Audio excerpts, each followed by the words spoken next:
Hello, and welcome to another episode of the Culture Hour. My name is Shelley Smith, your hostess with all things workplace culture related. I am super excited to have with me today a fellow coach and a fellow predictive index behavioral cognitive supporter, and so much more. Today, we have with us Bill Flynn. Let me tell you a little bit about Bill. First of all, on his LinkedIn post, he actually has a quote from Albert Einstein, and I love Albert Einstein. He says, "We cannot solve our problems with the same thinking that we used when we created them." So I love that. We'll further unpack that today. Simplified servanthood. He has on his LinkedIn post, "Curious minds want to know more. My core purpose is to spend each working moment helping growth-oriented leaders focus on a few things that truly matter." Hence, he's also an author, and his book Further Faster obviously gets at the comment of the fewer things that truly matter. So I love that. He's got 3+ decades of experience, including 20 startups, multiple scale-ups, and he's also been a business advisor for more than 9 years, including many advisory board seats at several different companies. He's been a 9-time VP. You name it. I think Bill has been there and done that, including 2 IPOs, 7 acquisitions, and so much more.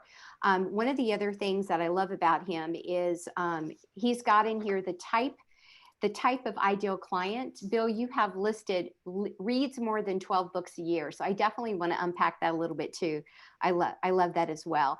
Besides being certified and scaling up and gravitas impact coach, he's also a certified predictive index practitioner. And again, so much more. Bill, welcome to the show today. Thank you, Shelley. Great to be here. I'm glad we could finally do this. Yeah, exactly. Bill and I have been connecting now, I think email for a few months. So it's good to finally have you on the show. So Bill, I do want to talk about your book. I do want to talk about your business, Predictive Index, why you chose that quote from Albert Einstein, further unpack simplified servanthood, and leaders that read at least 12 books or more a year. I love that. My daughter and I have conversations about reading books all the time and how many, and she's actually in a club that does that. But Bill, tell us some things about you. You unpack what you want to unpack. Tell us more before we get into it. Sure. Well, you touched on a lot of stuff. So to clarify a few things, I've been involved in dozens and dozens of startups, but I've actually been in 10 myself. Okay. And 5 of them would be considered successful, meaning they came out of some sort of exit of some kind through an IPO or other that's 2, 3, 10, 100 times initial investment. And what got me here was I had an experience with between startup 5 and 6. And I basically became a coach, and I wasn't smart enough at the time to know that I was a coach. But that was sort of what it turned out as I reflected back on. I was like, oh, yeah, that's kind of what I did. I was a coach, and I didn't have the answers. I asked a lot of questions. I set sort of the standard, if you will, as a leader. And then I coached and we helped each other, really. We really coached each other. And that was a phenomenal success. And that's why I do what I do today, is I wanted more of that. And the success wasn't really sort of financial or those kinds of things, although those were there. What got me to do this was 2 of the guys that I worked with that were on the team that I was leading. I sort of made them do some things. I said, okay, let's debate, discuss, and decide on what the right destination is. But then we need to break it down into smaller bits. And I need each of you to then draw me the map from your bit, the ideal outcome of your bit, to where we are today, and how I and we can help you do that. Mm-hmm. And they both said very similar things to me, which was, I just wanted you to know that the thing that you made us do, I hated it. It was really, really hard.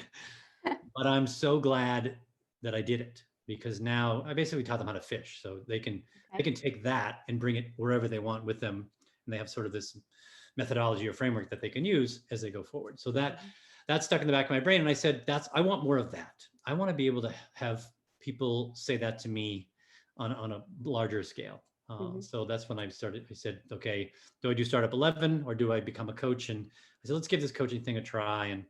and I sort of fell into what I was doing, and I've been doing it for 4 or 5 years, and I now know what a calling is, beyond intellectually, right? Yeah. I love doing what I do. The time flies. I would do it for free, and very often I do it for free.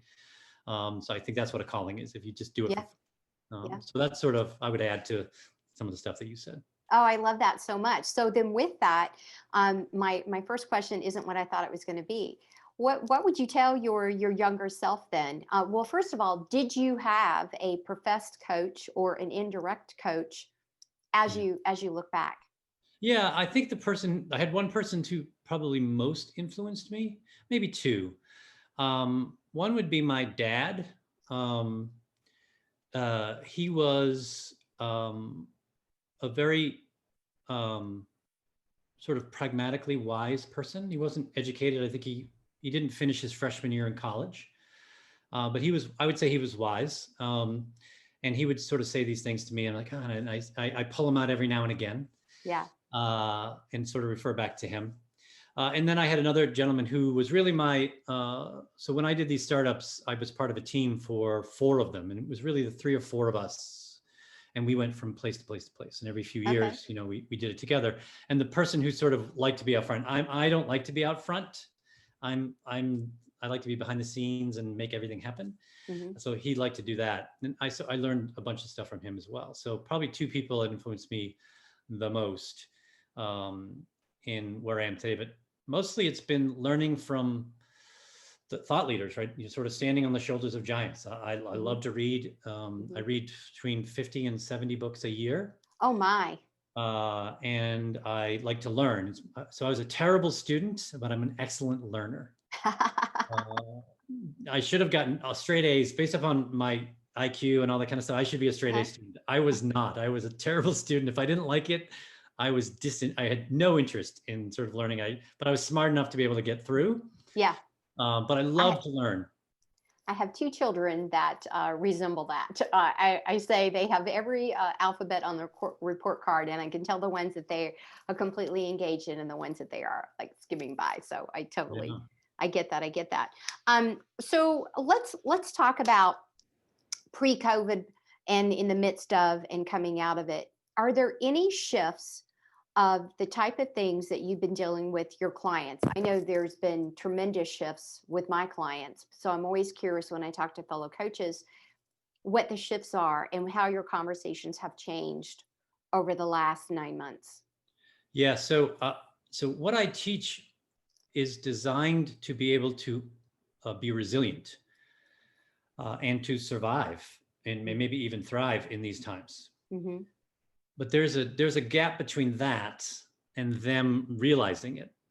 So I would say the shift is many of my clients, and this is going to sound very sort of it's a very conceited statement, but it's sort of like, hey, this environment has sort of given us permission to do the things that I've been promoting for them to do. Yeah. When I meet them, which is, so when I meet with my clients, so I'm a leadership team coach. So I work with the entire leadership team and I help them grow a healthy and thriving business. Mm-hmm. And I say, the first thing you need to do is you need to begin to fire yourself from your day-to-day job. The only way that you can really create that, because it's a creation process, it's design basically. And design is about thinking more than anything. Mm-hmm. And the only way to do that is you need to stop doing as often as you are and give yourself time and space to think. Mm-hmm. And to gather information, create insights. It's called the edge effect, right? Take 2 to 3 different disparate things and say, oh, right. So now they're doing that. The other tenet of mine is simplicity, and not simplistic, but being very simple, trying to focus on the few things that truly matter, right? Mm-hmm. As my book sort of says, the vital few steps to take the guesswork out of growth. Mm-hmm. If you look at the history of business, the ones that survive and really thrive over generations and decades and centuries are the ones that do a few things really, really, really well. And they just do them relentlessly. Mm-hmm. And they apply it. And the best example I always give is Apple. Even though they do different things, right? They started with computers and then they moved to sort of music and phones and iPods and that kind of stuff.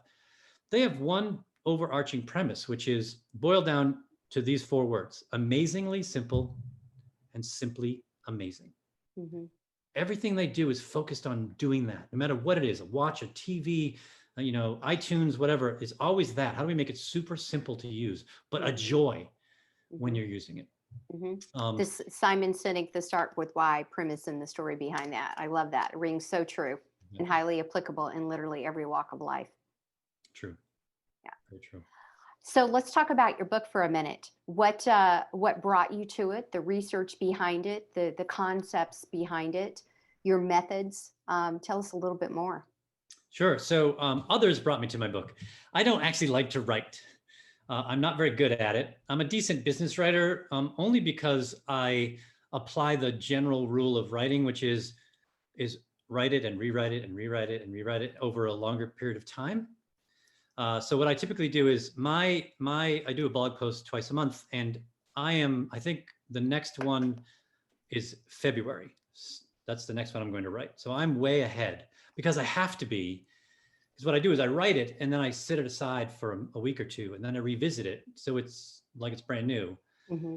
And even though I can recognize good writing, I'm not very good at it. So I recognize and I say, well, this is terrible and I need to change this. And I'm always trying to make it shorter and shorter and shorter, but still not lose. So back to Einstein, as simple as possible, but not too simple. And that's what I try to do with my writing. So that's what brought it to me. And my clients and my coaching friends said, hey, even though this is the same stuff we all talk about, or this is all from the same people, right? This is from Deming and Shine and Drucker and Sinek and Porter and, name your whatever. We're all doing the same thing, but it seemed that my take on it is slightly different than many others. So they said, you got to start writing this down. And I said, okay, I know I'm not going to write it myself. I needed to basically make enough money to pay someone else to do it, because my business is only 4 years old and it generally takes 3 to 5 years to build from scratch. And I started from nothing. I had no clients, no revenue, nothing. And I had a couple of good years and I said, all right, I'm going to give it a go. I kind of had an idea of what I wanted to do. And so I hired a firm. It's called Scribe Media, which is a great, if you want to write a book, but you don't want to write, it's expensive, but it's terrific. And that's sort of what I did. And I had been thinking about it for months and months, directly, and then indirectly, I've been writing these things down for years. Yeah. So you sort of asked, how did it come? It was really an accumulation of things. It just came out of me. With all the reading I do, and I've done so many things, I've made so many mistakes, but I've also done some things relatively well. And it just sort of, it came out. I went from nothing to a book and an audiobook in 9 months, which is generally pretty quick. And it's a 300 something page, it's almost 300 pages. So it's a decent length book as well. So that's sort of how it came. I don't know if I'll ever write another one. I never thought I would write one to begin with. I actually wasn't more than I thought. I was like, I'm not writing a book. Everything's been said. I don't know, I don't want to do it. It seems like a chore to me. It's just so, but I honestly loved it. It was a blast. When someone else is doing the writing, it's so much easier because you just speak your book. Right. Absolutely. Like doing a bunch of podcasts. That's exactly it. I was just going to share that, I'm on book 7 now. And I too said, number one, I do not like to write as well. And I do not credit myself for being a writer. So I actually, after the first one that I pulled together from my different blog posts and my different articles that I had written and podcasts, to your point, and pulled it together very quickly within like 45 days quickly. But to your comment, it is rather quick to do that, speed to market. But I said I would never, ever again. It was ungodly painful. And now, quite frankly, when I read it, I was like, yeah, I can tell I didn't have somebody who really knew how to write. And so I learned from that mistake. But it absolutely came from that knowledge of zero base. I too started with absolutely nothing and did the build with that with the client piece. Great. You said something really interesting that I want to unpack with your permission. And if not, I will trust to say that you'll say, skip next. But you said you actually kind of leaned in and you said, my biggest mistake. I've made a lot of mistakes, even my biggest mistake. Is there something in particular that you want to share and kind of, again, what you would tell your prior self of how the to 25-year-old, you almost asked the 25-year-old question up front, so we'll get to it. So yes, I do have, and I ask this question, it's one of my, I call them alignment questions I ask when we start my meetings. And this is one of them, which is, what would you say, what's one thing you would tell your younger self that would have made your life a lot easier had you known that moving forward? And mine is, there's this great quote by this guy, Bob Johansson, who's a futurist. And I think it sums it up pretty well, which is the future will punish certainty and will reward clarity. And that's what I would talk to myself is to make sure that I grew up in a household where certitude was valued. Where so my mother had this little plaque thing, a little plastic thing that you get like at a dime store or whatever, and with those cute little sayings on it. And it said, "I thought I was wrong once, but I was mistaken." And that's what I grew up in. So you had to know the answer. It was important to know everything. Mm-hmm. And as I came along, I realized there's no possible way you can know everything. Mm-hmm. And this is going to be like the Einstein show. So Einstein has a saying supposedly credited to him, which is that we know 1/1,000,000 of 1% of anything, of everything. So we don't really know. There's so much we don't know that we don't even know we don't know it. Yeah. So I would tell myself that is be much more open-minded. Don't feel like you have to have the answer. Be more curious. I'm much more curious now than I ever was when I was a kid. I was when I was in discussions, it was about being right. It was about proving to the other person that I knew what I was doing, not necessarily proving them wrong, mm-hmm. but proving that I'm right. So I would say that is just eschew certitude and just be open-minded and understand there's so many different ways to come at things and so many different ways to get to the end. Yeah. No, I love that. Thank you for sharing that. All right. So one of the common questions that I know I'm asked, I don't know if you're asked or not, but I certainly ask anybody who lives in the coaching space. When you first start working with a client, a team, what do you think is the average, I'll say spend time that they start to get into that groove, that mojo, that moving forward, the lights are coming on? Like how many sessions, I'll use the word sessions, but what do you see in average? Because I know that's a common question that I know people ask me when I start to work with them. Yeah, and I don't know if you answer. The answer is it depends. That is the answer. Greatly, yes. It depends greatly on the leader. If the leader hasn't bought into what we're doing, then to be honest with you, it doesn't matter how many sessions I do until he or she just says, okay, I see. Mm-hmm. My job isn't to do what I thought my job was. Mm-hmm. My job is to speak last. My job is to ask probing questions. My job is to be compassionate and to repeat myself on a regular basis, really focusing on, based on the show, which is what is our culture? What is our identity? Remind people. I joke a lot that, eventually CEO turns from chief executive officer to chief explanation officer. Yeah. And your job is to just remind people, this is the purpose. This is why we're here. This is our customers. This is, so that is what I would say is the overarching item. If they have that, it probably takes 3 to 6 months for me to see them sort of. My job is to be useless as well. Eventually, I don't want them to need me. Yeah. That usually happens between 18 and 24 months for most of my clients. So that's what I'm striving for. And when I start to see the stuff that we're doing and then they take it and make it their own, mm-hmm. like we'll do core customer and then all of a sudden I'll see they'll have these cutouts of people and as they name them and say, here's Judy the whatever, and here's Alice the this. And so they're starting to take it and make their own. Mm-hmm. Then I'm like, okay, this is now not just me pushing them. They're starting to pull, if you will, and make it their own. That's typically with the enlightened leader, I like to say is a few months into within a year, give mm-hmm. or take. Very good. Same. Very good. So workplace culture specifically with your clients. Yeah. Do your conversations, well, let me ask you two things. First of all, have you always had workplace culture type of leadership conversations? Is that new or is that non-existent? I'm curious to that as well. So to make sure I understand what you mean by workplace type culture. Intentional conversations around the shifts that you're trying to help whomever you're working with. Is the conversation immediately around in the speak around workplace culture? Has that shifted pre-COVID, in the midst of it? No, it hasn't shifted at all. Again, okay. So again, I love simple. So what I say is our job as a team, and I sort of consider myself part of the team, is to make really good decisions based upon whatever, gather much information, and your job is to make decisions as a senior leadership team But then how do you make decisions? So the first thing we do is say, where are we going, right? And I give a book. It's called Vivid Vision by Cameron Herold, and I buy it for all of my leaders. And I say, you must read this book, and you must write this thing within a few months, first draft, because your team wants to know, where are we going, right? You're a leader. Guess what? Leaders, there's only really one thing that one attribute or one thing that makes all leaders leaders is that they have followers. There's all this other stuff, honesty, integrity, whatever, charisma, but that's subjective, right? You know, Alan Mulally is different than Bill Gates, and Steve Jobs is different than Anne Mulcahy. They're all different, but you'd all say they're leaders because lots of people have said, I want to go where you're going. Yeah. So you have to describe that to them. So once you have that sort of that destination, for lack of a better term, then the other thing is you have to understand your identity, which to me is your workplace culture. And that rotates around a number of things.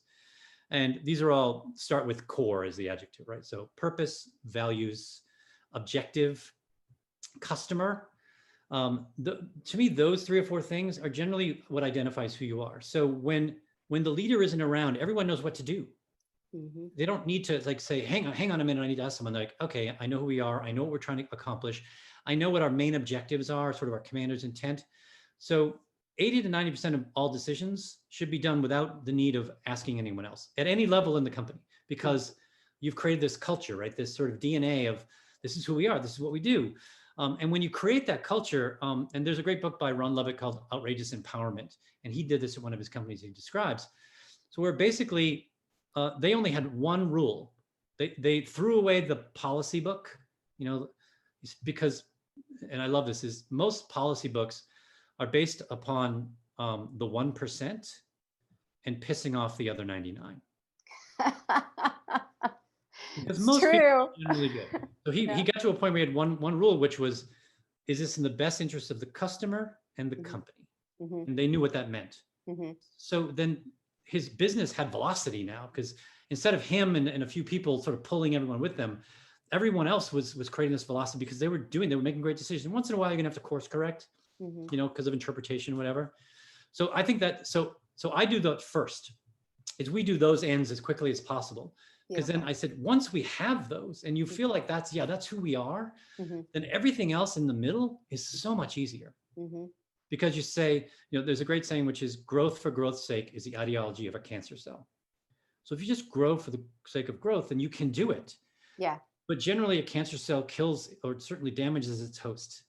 Yeah. And you don't want to do that. So what do? You measure that against, who are we? Does this make sense? Does this violate any of our values or what we're trying to accomplish? And if it doesn't, then great, give it a go. If it does, and you do it anyway, there are plenty of examples where it comes back to bite you. The problem is it hardly ever bites you right away. It's years away. So you can't do root cause analysis because so much time has gone by that you don't even understand. You blame it on something that's more expedient and nearby, and you're often wrong. And it's usually something that you violated that was in your workplace culture that you just ignored because you were like, oh, we got to grow. This is important. So, and the assumptions that leaders have that people are keeping up with them and know what the mindset is and what the intention is, that they've not clarified what those boundaries are of what right looks like. To your point, then before you know it, that degree of separation is way out here and off track. All right. So you've talked about one of your biggest mistakes. You've talked about what you would say to your younger self. You've talked about some of the focus points that are there. You also, again, I'm going to come back to the number of books that you read. You've named a few that you've loved. I'm always curious if there is something that you've read that maybe you didn't agree with, or you thought they needed to add XYZ to it. Is there anything that comes to mind? Oh, so many things. So I'm kind of a contrarian, Shelley. So, you know, I can't remember if we're connected on LinkedIn, but if you read any of my stuff, I try to be very positive. But once in a while I say, how do you know that's true? You know, people say this is the best leadership style. Like, okay, prove it. Yeah. And one of the things I do, and this is a pet peeve, and I know it's probably overdone for me, but when everyone says they're an expert, I'm immediately skeptical. I am not an expert in anything. I'm a student at so many things, and I'm getting expertise and I'm growing it, but I'm never an expert. An expert to me has some finality to it. Yeah. And so So whenever any book is written that way, or written, so I read books that are based upon principles, first principles as much as possible. That's why I love neuroscience, and I read a lot of books about neuroscience because, again, if you're making decisions, your brain is making the decision for you. And if you understand that we're all irrational, impulsive, highly emotional beings, you should be very skeptical of your decisions because often they're biased. And you have this chance of potentially going the wrong direction, but thinking that yes, it's been thought through, et cetera, but you haven't realized you're already biased from the beginning. So anything that has to do with that. If I had to pick one, it's this book by Kim Scott is called Radical Candor. Okay. And I think her premise is just wrong, which is the premise around feedback. And feedback, you must be really good at feedback. And my answer is well, sure, that's something that you should do, but the goal isn't feedback. The goal is growth and progress. Yeah. So, and feedback is one of many tools to use. And there are so many people out there that say, oh, this is the best way to do feedback. And, we had the whole sandwich thing and whatever. Yeah. And my thing is the best thing is to not have to give feedback. Yeah. Is if you can have them realize on their own through a higher sort of a vision conversation. I'm a big fan of this guy, Jeff Hunter, who has this, he writes about confusion. And his methodology is if someone is doing something that you think is incorrect, then the first thing you should do is make sure that you agree on the standard. Yeah. Let's just talk about the standard. We've said, when we want to run a meeting, we run meetings like this. This is our standard. Do you think we met the standard in this meeting? Yes or no? And then, obviously, if they're thoughtful people and you didn't meet the standard, they're going to say, well, no, we didn't. All right, let's talk about that. Where did we not meet it? Oh, I didn't do this and I didn't do this. Okay, great. What do you think you want to do next time to do that? I should do this and this. There's no feedback at all. I gave the person no feedback and they've realized that they need to get better. Now, if they ask me for help, then I will happily do that. And I think feedback is great, but it's mostly, to me, feedback should be focused more on skill development and knowledge. But it's not done on that. It's often done on other stuff. And it's mostly feedback is correcting behavior and not actually, I'm a big fan of Marcus Buckingham and Ashley Goodall, and they say 80% of all feedback should be positive. That was awesome, Shelley. How did you do that? Tell me more. Teach me what you did. Yes. As opposed to, you say, this is Kim Scott's thing, right? Which is Sheryl Sandberg said, you say a lot and you sound stupid when you say that. No, Sheryl, you think she sounds stupid. Yeah. And exactly. We begin correct it because it's distracting, but you should take yourself. I love this. Is feedback is us talking about ourselves. So it's me talking about myself in the presence of you. Yeah. It's so true. I laugh when you brought that up because it does seem to be, I know with many of my colleagues, we have lots of conversations around feedback and forward feedback. And then when you brought up Marcus Buckingham, that definitely sparked one of me because one of his latest, I think it's in his book, but he's written several articles about the fact that feedback doesn't work. And then you take a deeper dive into it and further unpack it. And so it's interesting that you brought that up. And so, flocking together and the positivity and the focus, we so rarely point out when someone does something right, to your point, and just say, how did you do that? Please keep doing that.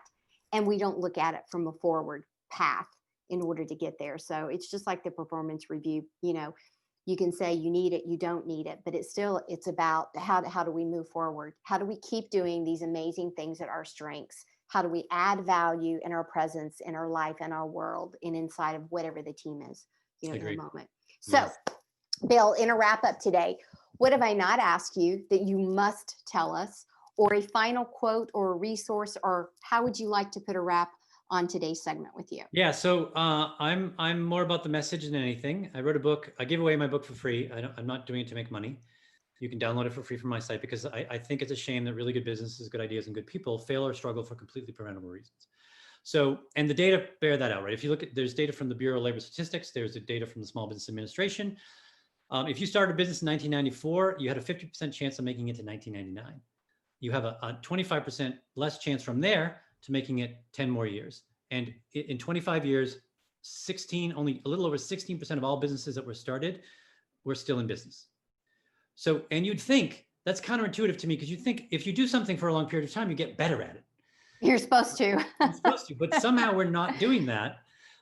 So that's my message, which is that it's a shame. I think there are three main reasons why. One is that there's a sizable gap between what science knows and business does.